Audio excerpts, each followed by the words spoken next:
passa a palavra o doutor José Paulo Neto. Bom dia a todos, aos companheiros da mesa e aos presentes no plenário. Eu queria agradecer o convite para participar desse seminário, trazer aqui a minha solidariedade militante à luta anti-imperialista e anticapitalista, e dizer que eu me sinto muito honrado de participar dessa mesa e tentar também trazer, nesse espaço que é muito curto, como se viu, não é? Algumas ideias para a nossa reflexão. Eu começaria dizendo para vocês, né, que os homens da minha geração, e há vários deles aqui, né, devem se sentir numa situação muito engraçada quando olham para trás. Eu entrei na universidade nos anos 60 e o clima mundial e nacional era muito diferente desse que a gente vive hoje. O que estava acontecendo na transição dos anos 60 para os anos 70? Aí entre 65, 70, 72. O imperialismo, que foi mencionado aqui, se via acuado. As lutas de libertação nacional em África, Ásia e na América Latina estavam crescendo. Não é? O imperialismo norte-americano começava a registrar sua grande derrota do século XX, que foi a derrota no Vietnã. Por outra parte, se a gente observa o que se passava no movimento operário europeu ocidental e também nos Estados Unidos, havia uma série de ganhos, de conquistas dos trabalhadores, inclusive do ponto de vista salarial, com efetivos impactos na sua qualidade de vida. No mundo dos intelectuais, ninguém apostava um centavo na sobrevivência do capitalismo. Supunha-se que a revolução estava ali na esquina, às 8h30 do dia seguinte. Os tempos eram maus para o imperialismo. Eu sou de uma geração, embora eu nunca tenha acreditado que o socialismo estivesse ali na esquina às 8h30 da manhã, não se espera. Mas eu sou de uma geração que tinha absoluta certeza de que no Brasil nós derrotaríamos a ditadura, a derrota da ditadura sucederia uma transição socialista.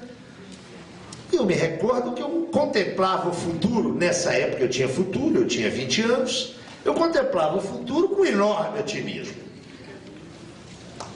Nós estamos discutindo aqui hoje, e penso que é o primeiro passo para que a gente possa transformar, como disse o professor que me antecedeu, um fim de crise em alternativa, não para o capital, mas para nós. Eu penso que o primeiro passo é reconhecer que nós nos encontramos numa situação muito difícil.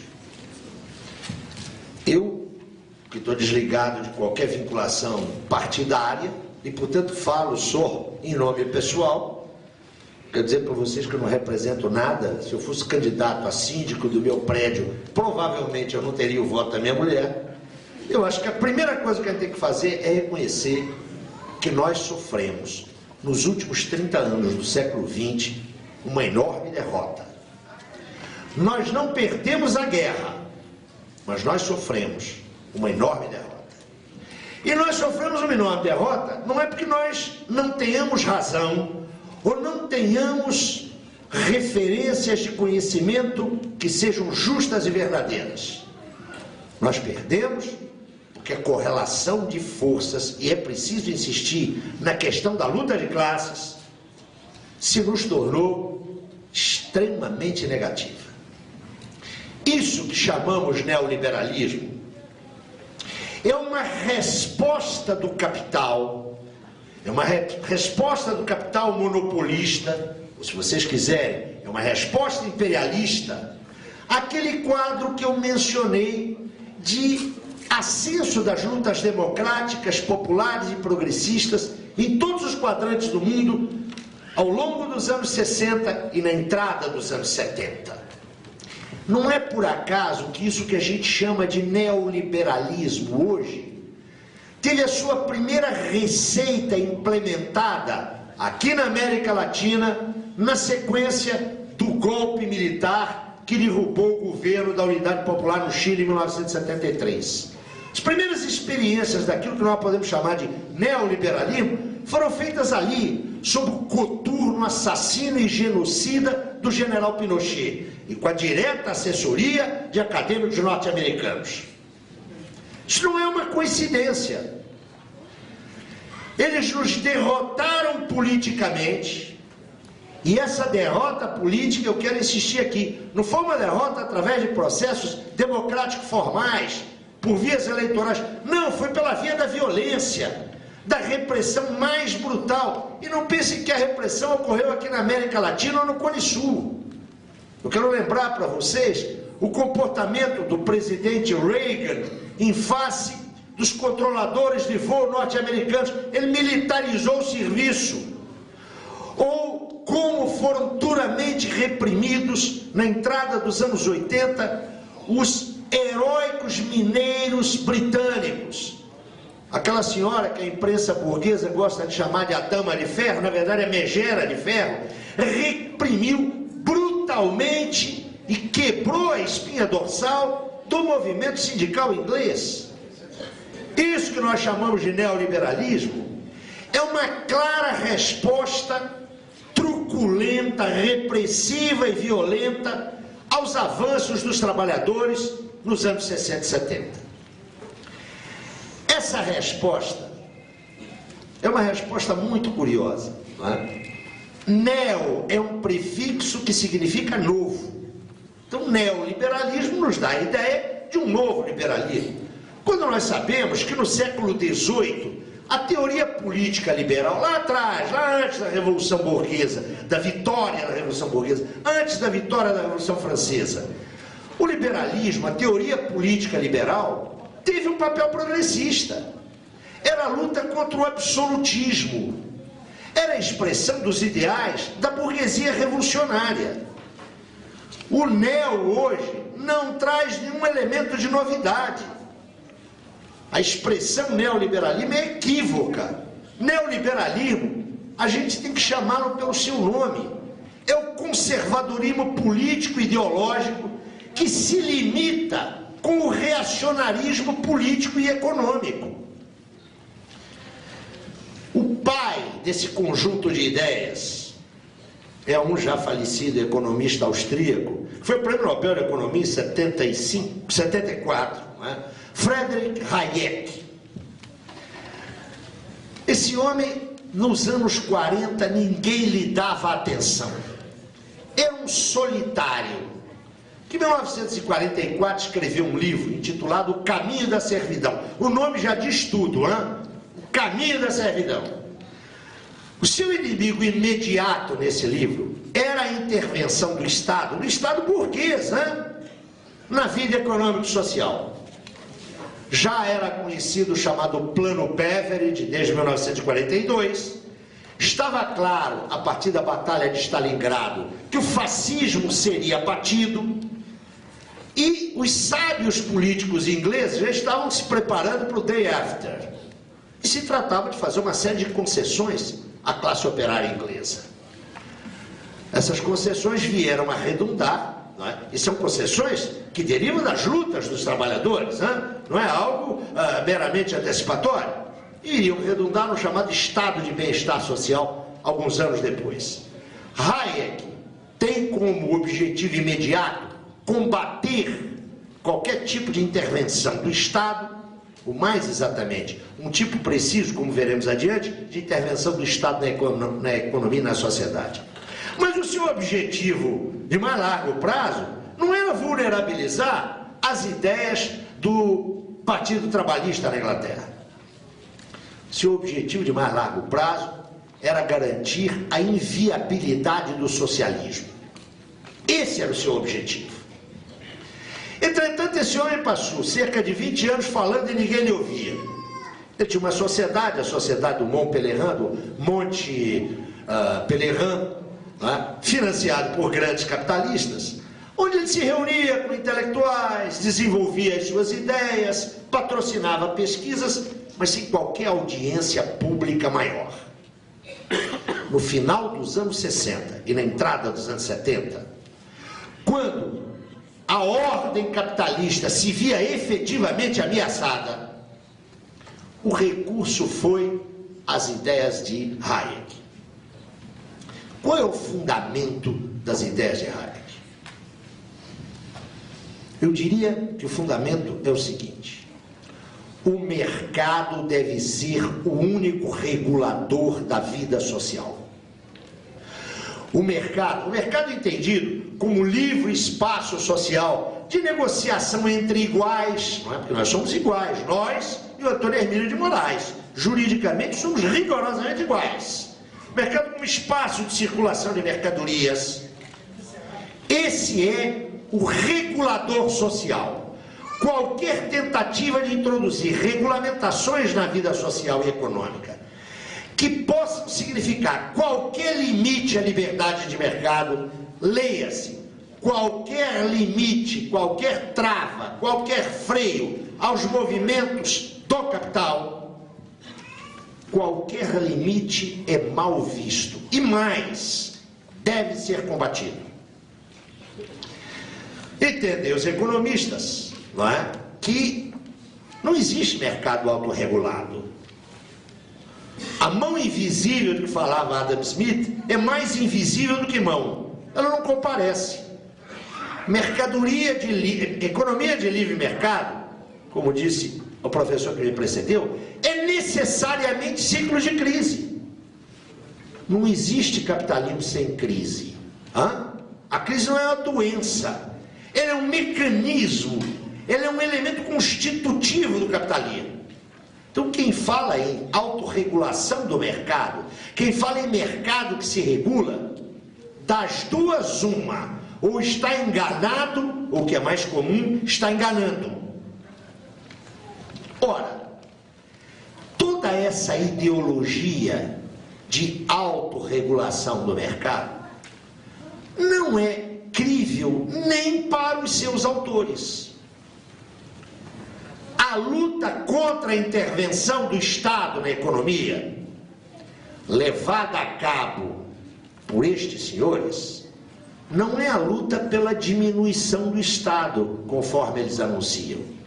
É a luta dos elementos regulatórios que possam ter qualquer componente democrático e social. A grande burguesia brasileira sabe que ela só existe e mantém seu poder com este Estado que aí está. É bastante curioso, não é? Que no movimento importantíssimo a que o professor se referiu de privatização, devia ser o afastamento do Estado e da vida econômica. Pelo contrário, o movimento de privatização foi conduzido aqui a partir do Estado, uma fortíssima intervenção estatal. Não é? A entrega do patrimônio público a esses flibusteiros, porque é disso que se trata, não é? A esses piratas da economia brasileira, foi feita com apoio aberto de um organismo estatal, que é o Banco Nacional de Desenvolvimento Econômico e Social. Os neoliberais não lutam contra o Estado e a sua intervenção econômica. Eles lutam contra quaisquer mecanismos que, por via estatal, permitam travar, de alguma maneira, o nível de exploração dos produtores diretos. É a partir dos anos 70 que essa ideologia começa a ganhar forma e fórmulas. A resposta que o capital deu ao processo crítico que enfrentava na passagem dos anos 60 aos anos 70, acabou por permitir o estado geral em que nós vivemos hoje. Isso foi claramente descrito pelo professor que me precedeu, não perderei tempo em assinalar, não é? Ele deu alguns dados, a gente podia multiplicar o atoleiro em que se encontra a sociedade capitalista contemporânea. Não é? O atoleiro. O que a gente pode afirmar com absoluta segurança, a partir de uma análise rigorosa dos tempos presentes, é que, ao contrário do que ocorreu no passado, o capitalismo não oferece hoje nenhuma alternativa positiva para a humanidade. Isso tem que ser dito com toda clareza. Nós não podemos perder de vista que o desenvolvimento capitalista foi progressista quando emergiu, a ordem burguesa foi emancipadora com relação à ordem feudal, mas hoje o que o capitalismo tem a oferecer para os povos é insegurança, é agressão, é violência e nenhuma alternativa positiva para qualquer tipo de problema da humanidade. Qualquer tipo de problema da humanidade. 30 anos depois de vigência das práticas a que correspondem a ideologia neoliberal, o que nós devemos constatar é, em todos os espaços de dominação capitalista, uma profunda restrição de direitos, especialmente dos direitos sociais, mas não apenas dos direitos sociais, dos direitos políticos e inclusive dos direitos civis. É preciso insistir na redução dos já diminutos espaços democráticos que conhecíamos, a não ser que a gente ache que democracia é de 4 em 4, aliás, no nosso caso de 2 em 2 anos, tem as eleições municipais, escolher quem é que vai roubar com mais eficiência. Eu quero chamar a atenção de vocês para algo. Só um instante. Quero chamar a atenção de vocês para algo que é característico das condições hoje contemporâneas do capitalismo em termos de democracia política. Porque a nós socialistas, não é? Eles sempre acolhem o quê? Nós somos autoritários, ditatoriais, reprimimos a democracia e a gente frequentemente enfia essa carapuça como se ela fosse verdadeira. Eu quero citar para vocês 2 exemplos mais ou menos recentes e para a gente ficar aqui no pedaço, não é? Eu quero lhes lembrar que para a sucessão de Menem, vocês se lembram do Carlos Saul Menem? Aquele sujeito de largas costeletas e tangueiro, hein? Que dançou no Palácio do Planalto, passando a mão numa parte da anatomia da Dona Ruth que irritou Fernando Henrique. Na sucessão deste cidadão, candidata-se à presidência da República, sucessão do seu segundo mandato, aquele que foi o responsável pela liquidação do que havia de regulação social na Argentina, Domingo Cavallo, foi derrotado, teve 10% de votos. Ganhou Fernando de la Rúa, radical. 10 meses depois de eleito, de la Rúa convoca Domingo Cavallo para ser seu ministro da Economia.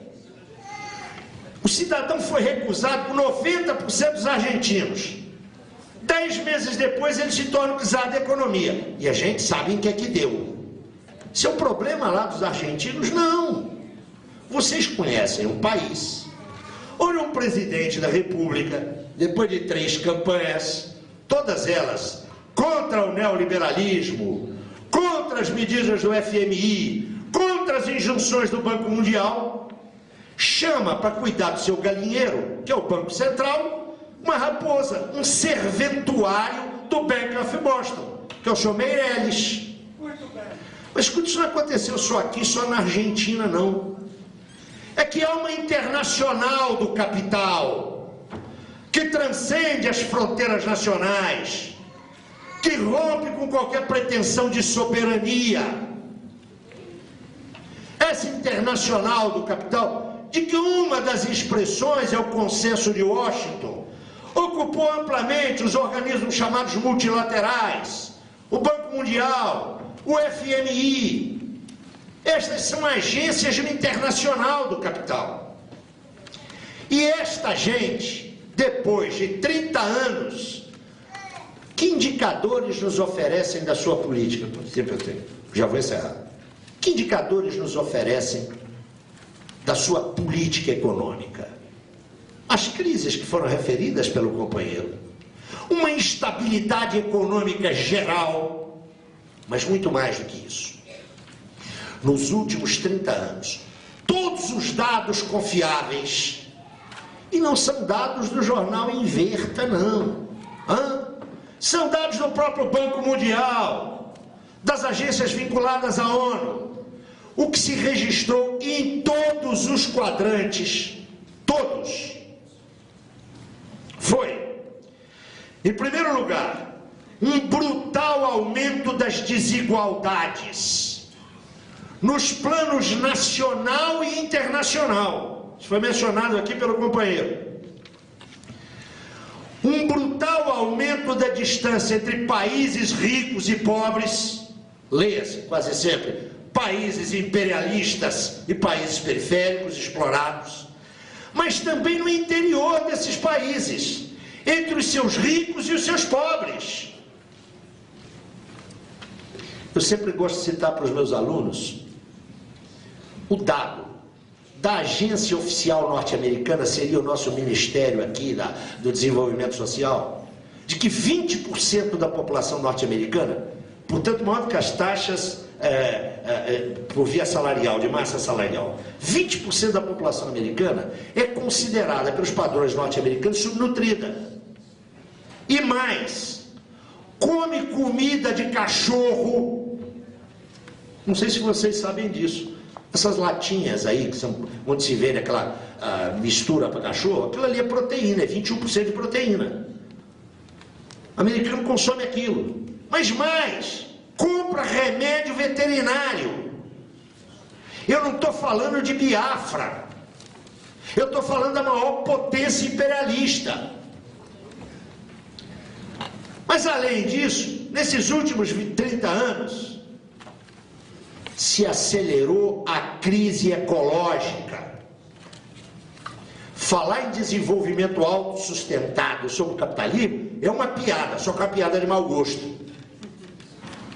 Entretanto, meus amigos, eu acho que a nossa derrota, porque nós perdemos, não perdemos a guerra, mas perdemos a batalha, se deu no plano que o companheiro, eu pensei que você fosse tematizar mais, mas também não tem tempo, é o da luta ideológica. É o da luta ideológica. Travar a luta ideológica, a luta das ideias, me parece hoje algo absolutamente central. Porque nós, esse nós aí, eu quero dizer que eu estou falando por mim mesmo. Nós comunistas, que coisa horrível, ainda tem um cara que diz que é comunista, isso está tão fora de moda, né? Mas eu sei que nós nunca estamos sozinhos, mas somos poucos. Nós comunistas não queremos enfiar ideias na realidade. Nós queremos tomar um movimento efetivo da realidade e dar direção a ele.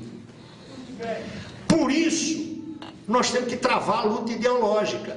Porque esse mundo que está aí, que o companheiro escreveu rapidamente em alguns números, ele não pode atrair ninguém, ele não pode fascinar ninguém.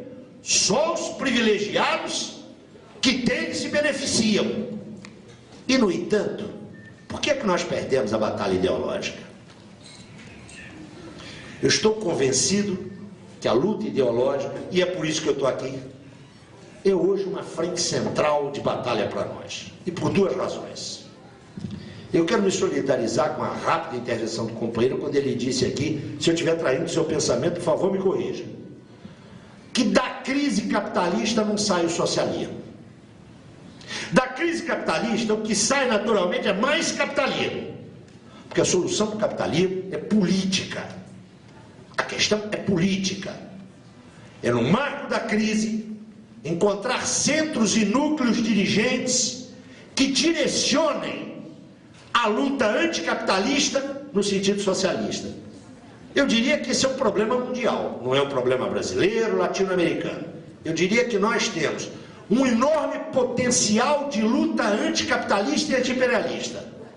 Pululam movimentos, pululam ações, pululam combates, mas ainda não temos vetores capazes de conduzir essa miríade de movimentos anticapitalistas. A realidade está a nosso favor, mas nós precisamos de direcionar as forças que emergem da realidade contra essa ordem que está aí. Se a solução é política, a organização política, o partido político, está na moda falar que os partidos perderam a sua função nesta sociedade civil tão articulada que está aí, né? Eu quero dizer para vocês que eu sou muito velho nisso. Não existe revolução sem partido político. Não existe. Até agora não inventaram. Então, qualquer forma de organização que seja capaz de orientar a luta de milhões e milhões de homens, milhões e milhões de homens, nós estamos falando em escala de milhões de homens, não são centenas, não são milhares, são milhões de homens contra essa ordem, essa é saudável e necessária. O que eu vim dizer aqui a vocês é só isso. É dizer que, com os dados que nós temos da análise dos últimos 30 anos de neoliberalismo, com as suas privatizações, desregulamentações, flexibilizações, o que a gente só viu no mundo aumentar foi o racismo, a xenofobia e o pauperismo. Mas nós temos que ganhar os homens e as mulheres, os jovens e os velhos, para o reconhecimento do que aí está. E isso só se faz com um aberto, franco e direto debate de ideias. Não temamos a realidade. Não temamos a realidade.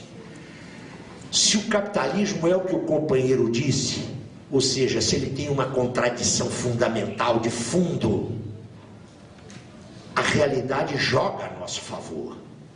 Não vamos ter medo de enfrentá-la criativamente, corajosamente. Agora, a realidade não entra direto na cabeça dos homens. Entre a realidade e a cabeça dos homens existe a TV Globo, existe The Globe, que é esse jornal norte-americano editado aqui pela família Marinho, né? É aí que a gente tem que trabalhar também. A luta política é fundamental, mas não nos esqueçamos de que a luta de classes, no plano das ideias, também nos é fundamental. Já disse o fulano, que certamente é querido de vocês, pelo menos é meu querido, que sem teoria revolucionária não há revolução. Muito obrigado.